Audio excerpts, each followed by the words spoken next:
Welcome to another episode of the Dutchy and Swoop Show. Dutchy is back with a bit of surgery, mate. What the hell happened to you? I'm slinging along at the moment. Look, cut a long story short, I did a very silly thing about 12 weeks ago and tried to jump into a practice match at my local footy club with the thirds team to fill up numbers, and I came off second best. I think finally the footy gods have got hold of me. The footy karma's got hold of me.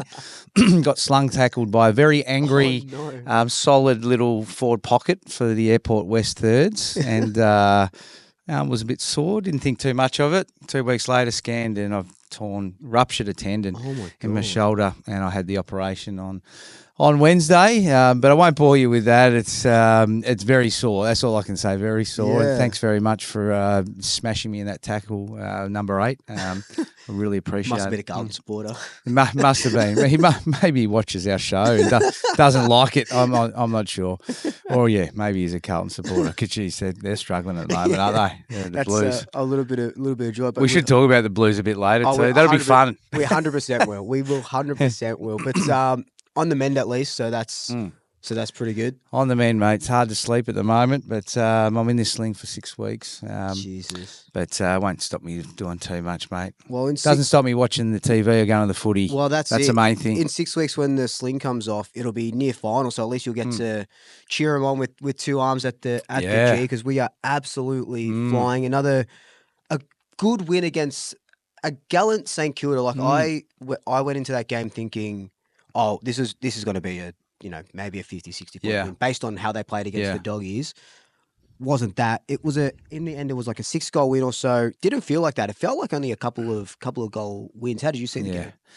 Yeah, look, I thought they threw the world at us early, and you knew that they would. Being Ross Lyon, he'd come in with, and it's a bit of a PR game, the whole Collingwood game, for some of these teams that aren't travelling that well at the moment. There's two things: you beat Collingwood, who are on top of the ladder. Yep. It can be good for morale and to inject a bit of life into your season. But second to that is it's just good PR to sell your club in that moment during that week if you beat Collingwood. And I thought Ross Lyon saw it as a way to sell his team and his club and probably himself if they were to get a win. So there's no doubt he put everything into coaching well that week and motivating his players, and they started in the manner that you would suggest that they have come to play. And I was a bit worried, probably more worried than you by the sounds of it, because obviously last year we saw what happened, and the Higgins goal from outside the boundary. That was a bit of a... And they've historically found a way to get themselves up against Collingwood in the last couple of years, haven't they? They do play. They do play pretty well against us. They match up pretty well against us. But they're a team full of, they're in this sort of purgatory. Ironically, being the Saints, where they play their older guys who aren't going to be there for the flag. Do they play their new kids? They played that Flying Viking kid, Toru, who was absolutely. I thought he did really well. He looks every bit of what they need and someone that they can put the club on, not his shoulders, but be that sort of poster boy for them. And I got nothing against St Kilda. I love the Saints. Do wish them all the best, just not when they play against us. But they came out firing, and then it was much like the Kangaroos game, where the Kangaroos threw everything at us for the first half and a bit, and it was kind of like a rope-a-dope, where we were just taking those punches, just waiting, and then exactly probably the same time as the Kangaroos game, halfway through the third, we go, all right, get into gear, and then we just went, because they were, I think at one stage they were only 3 points behind us or something like that, and then we kicked a couple of goals. Jamie Elliott he came out of nowhere in that third quarter, and then we just ran away with it. Yeah, it sure seems like that at the moment, isn't it? It's nearly like we weather the storm early. Bash and crash. They throw the world at us. There's a tag on Daicos. We've got to obviously protect him and do what we need to do to protect him. Weather the storm, just play the right plays, and it's nearly like we get to somewhere in the second half or halfway through the third quarter, and we just go up a gear and play the right plays at the right time. Efficiency and hardworking midfielders. Yep. we do run the teams off their legs. I mean, we're probably underestimate, a lot of teams underestimate how fit we are, how quick and how fit we are. Yep. And it is, hard to withstand if you're an opposition team for that period of time, for 4 quarters. Eventually they'll get you in one quarter with their hard work and then their hard running and their efficiency. Yeah, and I think that's something that's been a credit to Collingwood for these last couple of years. And Jared Wade, our head of fitness, is just doing wonders with the guys. Like obviously, because I go to training all the time. Yesterday's main training, so on Tuesday's main training session, in between drills, they were just doing like line running, like sprints running, and like especially at the start, they really kill them at the start with all the running that they do, and then they go into their drills. So it's almost, it's so good seeing, translating what happens at training into the game. And you get to see that a lot, and we are running out games. It's just evident throughout this year, and it was evident throughout 2023 where we won all those really close games right at the end of it. Yeah, and that's what you look. They've got some great runners, don't they? Even like Crisp is a great runner. Daicos is a freak runner. He's getting tagged, and that's why these guys are hard to tag. Like we've spoken about before, the type of guys that I used to tag, I would hate to have tagged Nick Daicos because it's the quick runners that get you. Like they just keep grinding you out and keep running.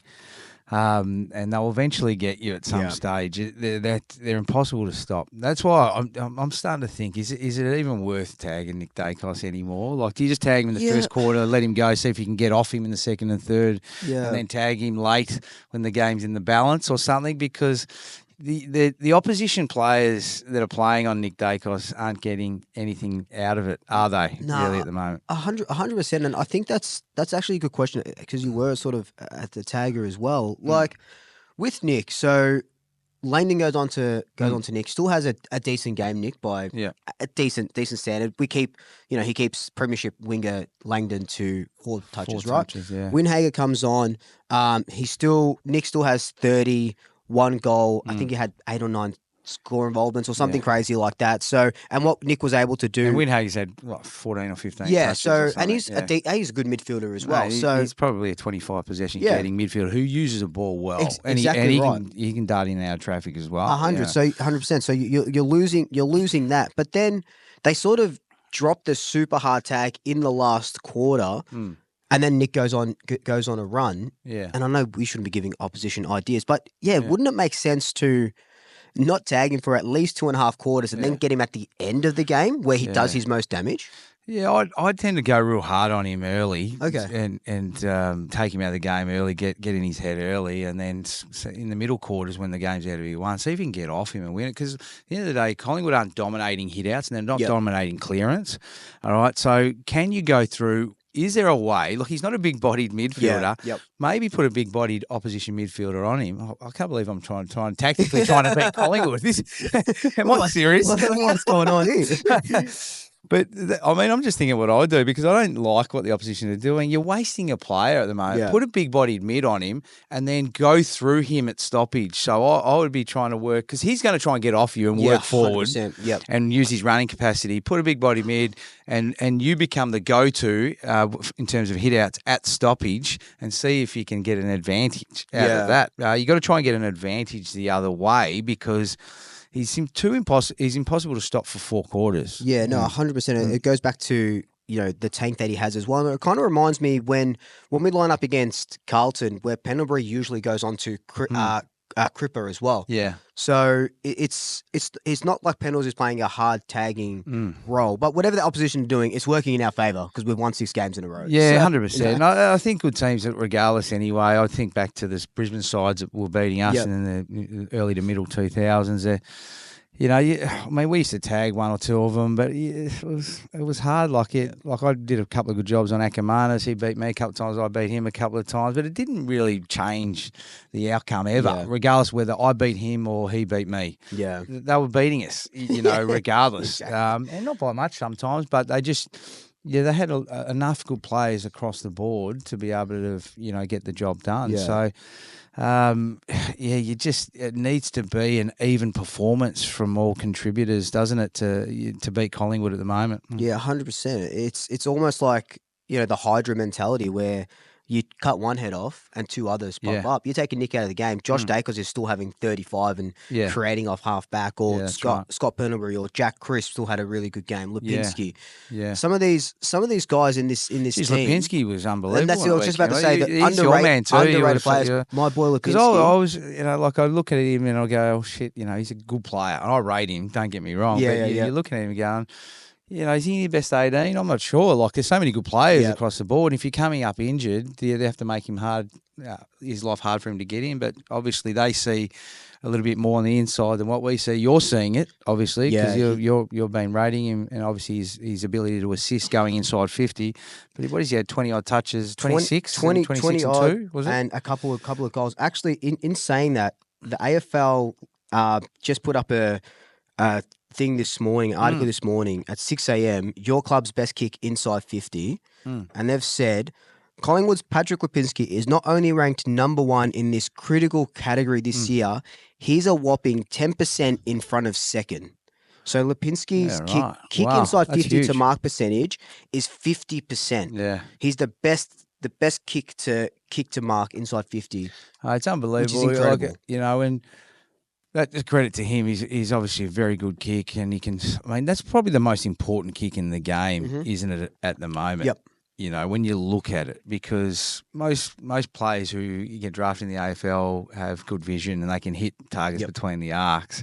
But it's that last kick going in that's just so important. If it misses, it's coming back in your face twice as quick.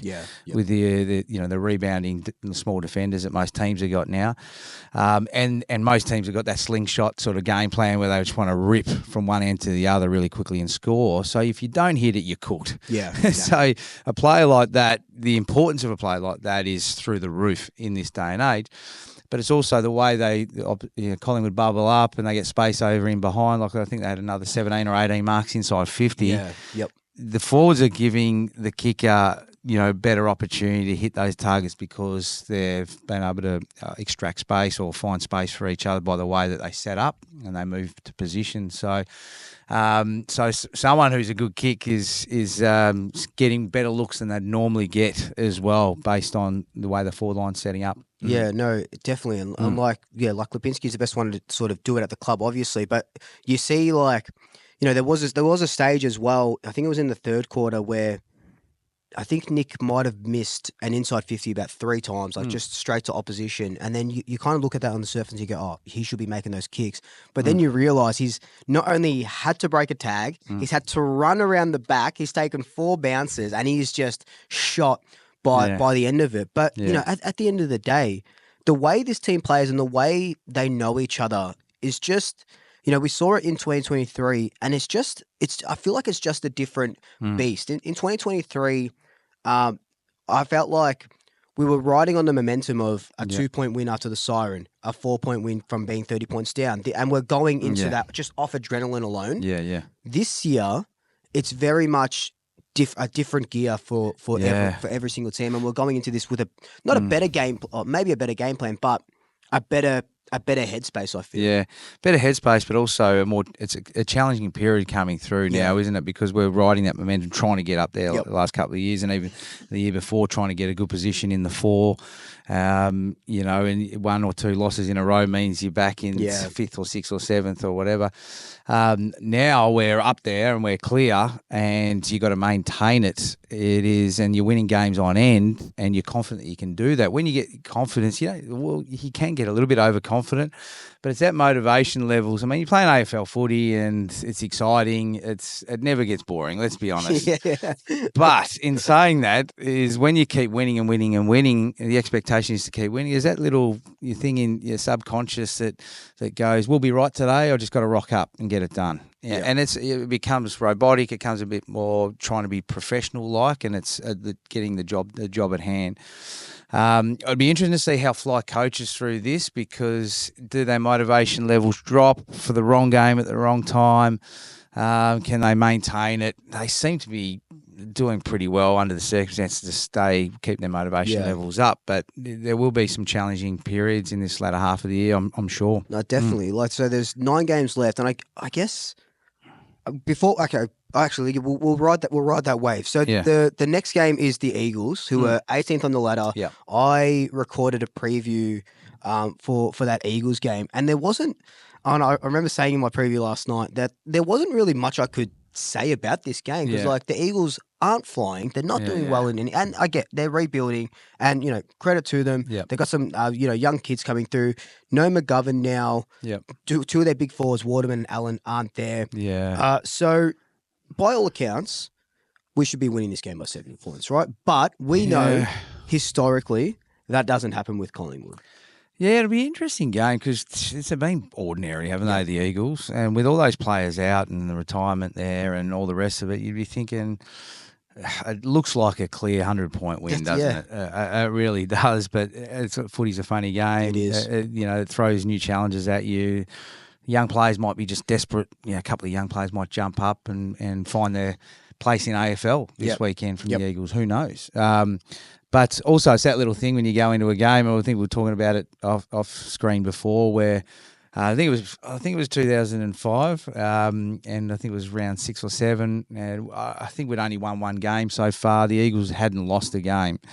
Hopefully, I don't get this information right. But basically, we were at the bottom, though, at the top. And we'd had a heap of injuries. We're starting to get a couple back, but we played them at home, the G, and we knocked them off. No one expected us. And we were like something like $12 to win. Should have put a bet on it. Should have. We ended up winning that game. And it was just like it injected a bit of a life into our season. We started to get going a bit after that. But so you just never know. I mean, this one's a bit different because we were starting to get players back. They're losing players. Yeah, we were playing at home. They're playing away.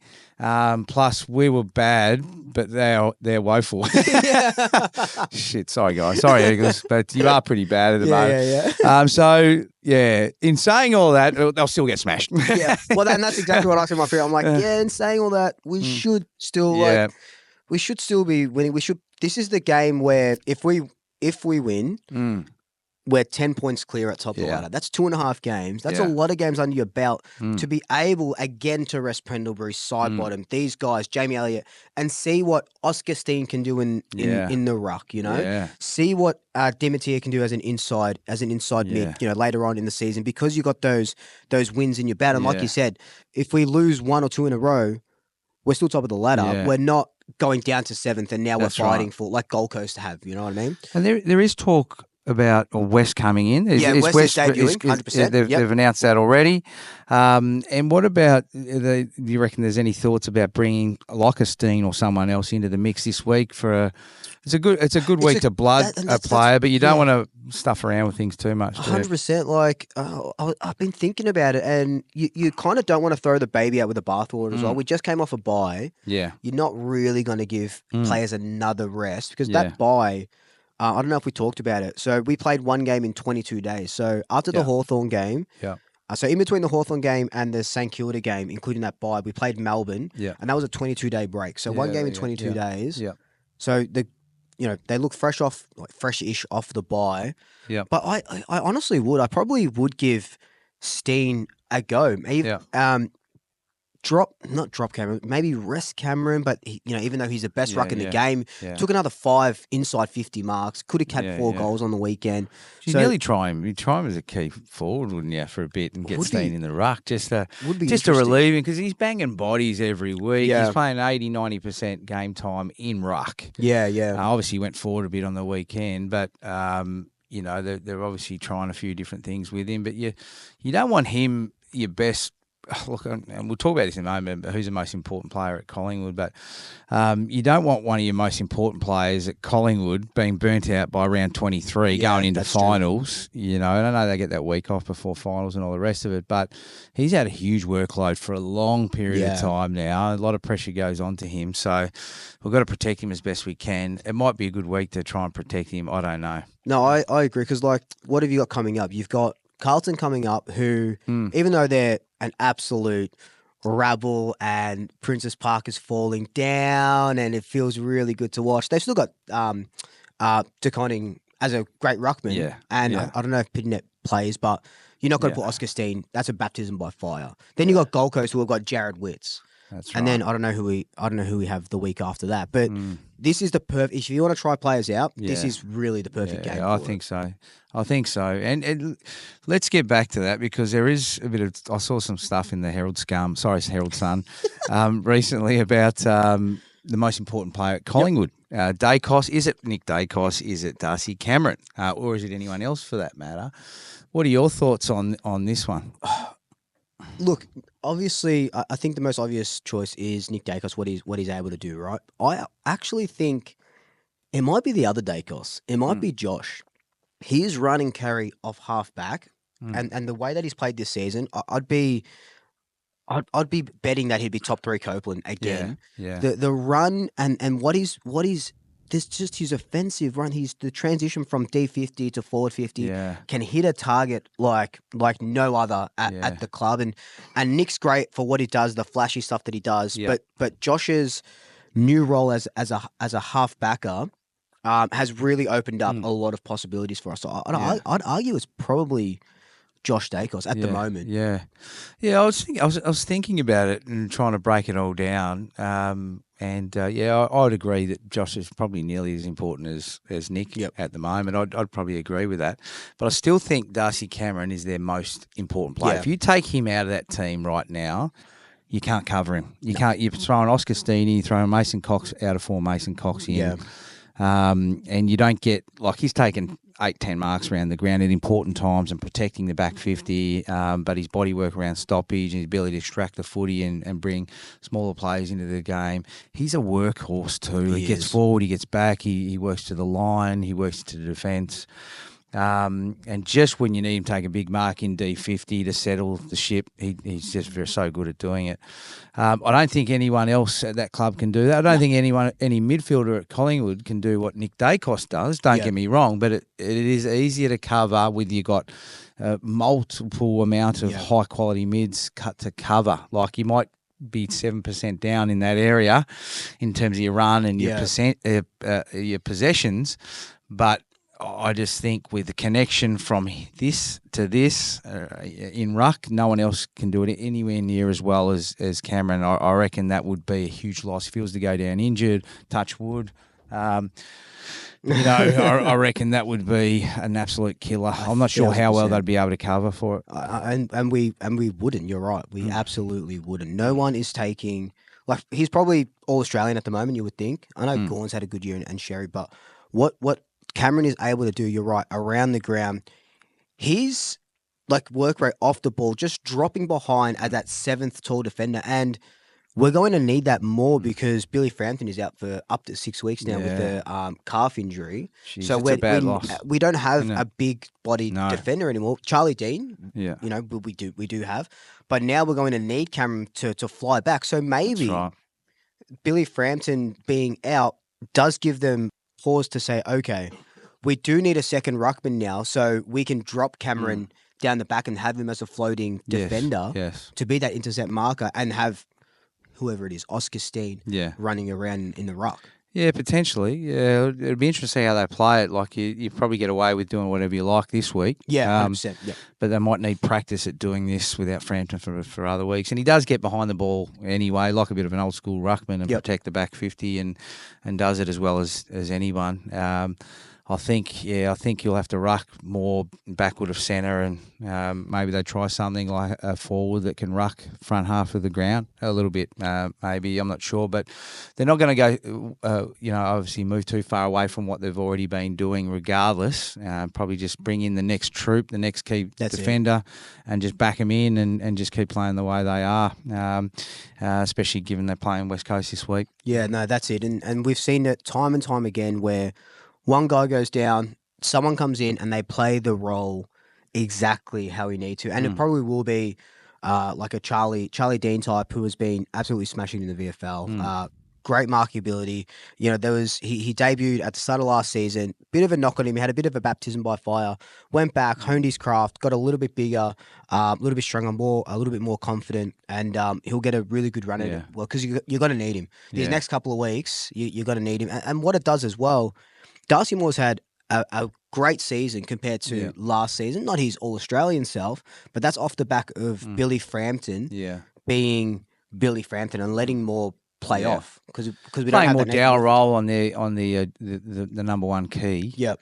And then letting him float and become third man in the contest. It's been really important to the way they play. There's no question about that.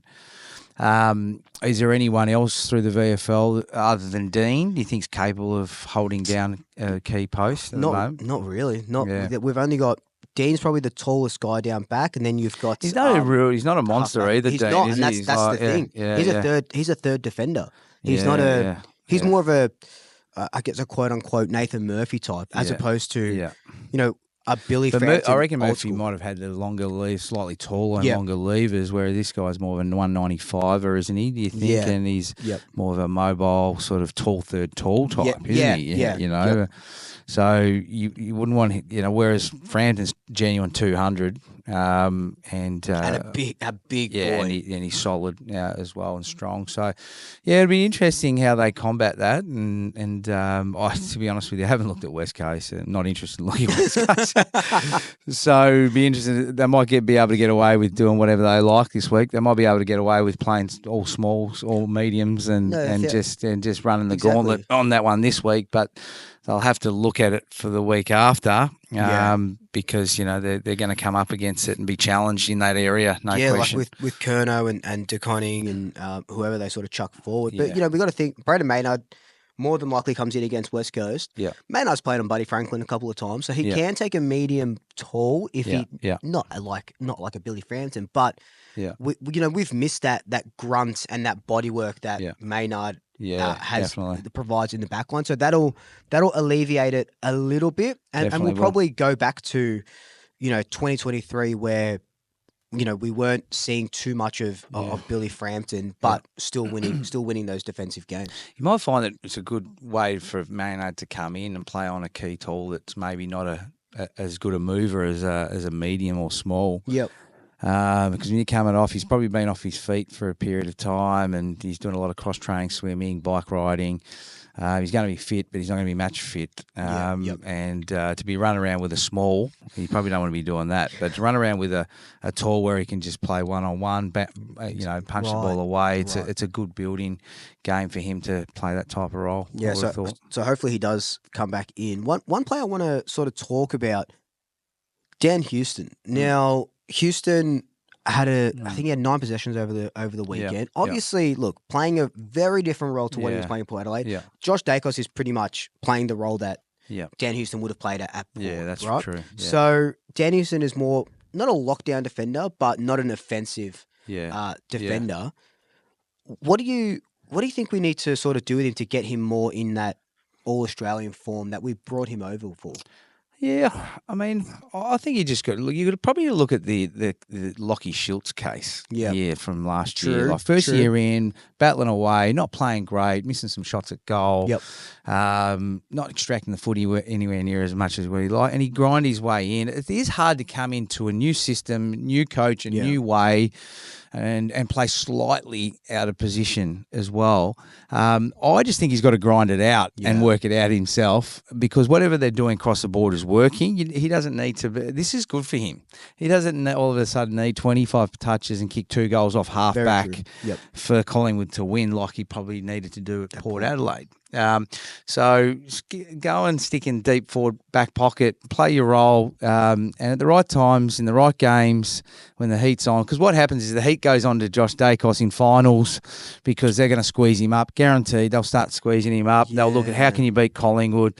Next thing you know, they might have to push Josh to deep back to get more out of him, or to get more out of a high running back, and they might have to push Houston up.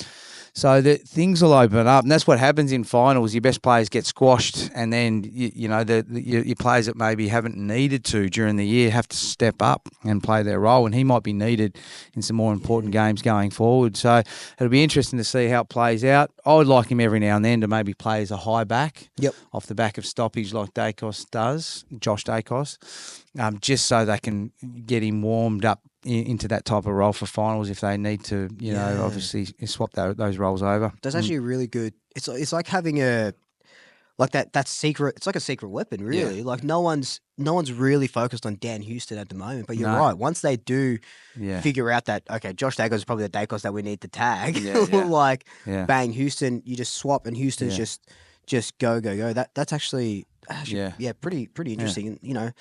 We've got 10 weeks to figure out what to do with Houston. But it's a great thing that's happening at the moment. We see, I know Nick played unbelievably well on the weekend, but obviously he was a bit down the week before in terms of overall possessions and from his level of that he usually plays at. But there's some players in there that aren't smashing it. The high end players aren't. So like Houston's obviously one of them at the moment. You know, there's some other players been up and down. Even my check's been up and down a little bit as well. So, you know, there's room for improvement in a lot of areas, including some of these individuals. Yeah, no, definitely. And talking about individuals, Charlie West, we touched on him a little bit earlier, debuts after 6 goals against the Zebras, 1 goal to win it after the siren, which is just incredible. 19-year-old, 195 or something centimeters. Yeah. Dude is absolutely built. Like he literally looks like a young Jonathan Brown. He does. He is just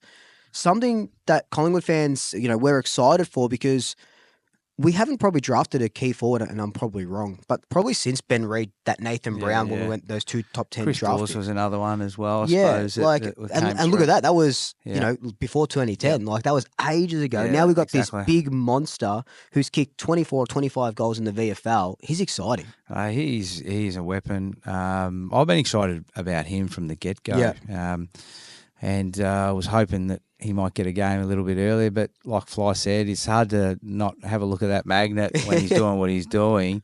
At the end of the day, that's what VFL is for. Play your second-tier players into unbelievable form, and when they find it, it's time to bring them in. And regardless of the way they're going, Collingwood are going to keep evolving, you know, because teams will start to work them out. They need some more options. They need to at least have a look at this kid and go, yep, he can play. Maybe he's not quite as good as Membry at the moment, but we know what he can do, and he's in the back pocket. Membry gets injured, Mychek gets injured, bang, he comes in, and away we go. But if we don't do it now, we're probably never going to know. So I'm glad that they're doing it now and having a bit of a look at him. Perfect game to do it against West Coast as well. Probably kicked 10 first game. No win either. No win. Perfect conditions. Win. Yeah, he's probably going to play on another kid who's just a talented young kid like himself from West Coast as well, which should give him confidence. He'll back himself in, and I'm excited to see what he can do. I've got a feeling it might be one of those debuts that everyone's going, "What the f have we got here?" I 100% agree. People are going to be like, "How did this guy get to pick 50? He was pick 50." That's a good get. Well, let's see how he goes. We'll see how he goes. I put up a video about, you know, like his journey from junior footy to now, and a lot of comments on my YouTube video was like, "You're hyping him up too much. Like, what do you want me to do? He's kicked 25 goals. Yeah. He's kicked 6 goals over the weekend. Like he doesn't need hype because he is hype. You know? Yeah. Well, he is hype, but it's going to get hypier if he does something on the weekend because he's in the background. Like if this was at another club at the moment, I know there's no bigger club than Collingwood, but there's if this was at another club, like even if he was at Carlton in the background at the moment, everyone would be like riding their hopes on this kid. 100%. Or North Melbourne or wherever, like a club like that aren't travelling too well. But because we're flying and we've got key position players that are getting it done, there hasn't been as much talk as there should be about what he's doing in the VFL at the moment. So, but the hype will build in towards the weekend, you know, and there'll be a lot of talk and PR around who he is, where he's from, and what he's capable of, and what he's done in the VFL. And I hope he gets it done on the weekend. I'd love to see him play his role and play a strong game, kick a couple of goals, and then just keep sailing through for the remainder of the year. But it's hard to see who he's going to continue to replace in that setup for the remainder of the year. Who's coming out to replace him? At the moment... So at the moment, we know that there's 2 confirmed outs. We know Billy Frampton's coming out, and we know Bo McCreary's coming out. But there's no way we're playing McStay, Membry, Mychek, Cameron, and Charlie West all. I guess is there any one of those players that you can play in defence? Don't do this to me. I don't want to talk about my check in defence. I don't want to talk about McStay in defence. These are one of my biggest gripes. Yeah. Like you probably look. You Well, probably could. like I know Dean's been playing well in the VFL and he understands how to play in defence as well as any VFL player in the competition, and he deserves an opportunity. Yeah. But is it better to have a player that's played 100+ games and is an elite player like Mychek go from forward line to back and just at least have some experience back there? I mean, I don't think they're going to do it, by the way. Yeah. But I'm asking you the question. Would you rather Dean come in who's a little bit raw and hasn't found his feet in the system yet, or someone who's proven go back there? You'd want someone that's proven. Correct me if I'm wrong, but I'm pretty sure McStay, when he was at Brisbane, might have floated down back and played a little bit down back. I don't know if that's. I don't know if I'm just making. Yeah, I think you might be onto something there. He might be the one. Maybe. Could be just to sort of plug a hole for 2 or 3 weeks, and just they might be able to cover it. Moore might have to play key position. You know, if Maynard comes in, he plays second tall. Yeah, Howie's been playing on third talls and second talls for the last however long anyway, especially when Moore was out. You get the feeling they're not going to bother with Dean now that you've seen what they've done so far this year, and they'll just use what they've got and just play a bit undersized and back themselves in. No, that must. And with Maynard coming in, like we said earlier, can play on that medium tall defender, and it probably changes when, if we were playing Carlton and they had Mackay, Kerno, and another tall down. Maybe that changes, but it's really only the setup up forward that it's hard to see how that's going to work. Exactly, but look, if we kick more goals than the other team, it doesn't matter who we got in defence. That's right. If Charlie West is banging on 10. One guy before we wrap up that I want to quickly talk about. We talked about him every single week of this podcast. Is Tom Mitchell ready? Is this a perfect game for Tom Mitchell to come in? Tell me about his form. Like his form's been good. Over the weekend against the Zebras. Had 20 plus disposals, 4 clearances, 13 tackles, and we're still down on clearances. In 2022, we were getting done in clearances. We saw that as a room for improvement. 2023, we bring in Tom Mitchell, and we have this resurgence in the midfield and in that clearance area. Yeah, I know we've spoken about it a bit. It's just it makes it hard to change the dynamics too much in the middle. When I know that we're not necessarily dominating clearance, but the way we're getting good looks from clearance. When we do get some looks, we've got some speedy players that are, obviously able to weave through traffic, link up through hands on the way out, get shoulders out, and get some really good looks, and then to be able to go 17 or 18 marks inside 50 again on the weekend in a tough game. Is there an issue there, or is there? I mean, stats can sometimes, on the weekend, without giving you the long story about my team on the weekend, we lost clearance by 28. Oh my God!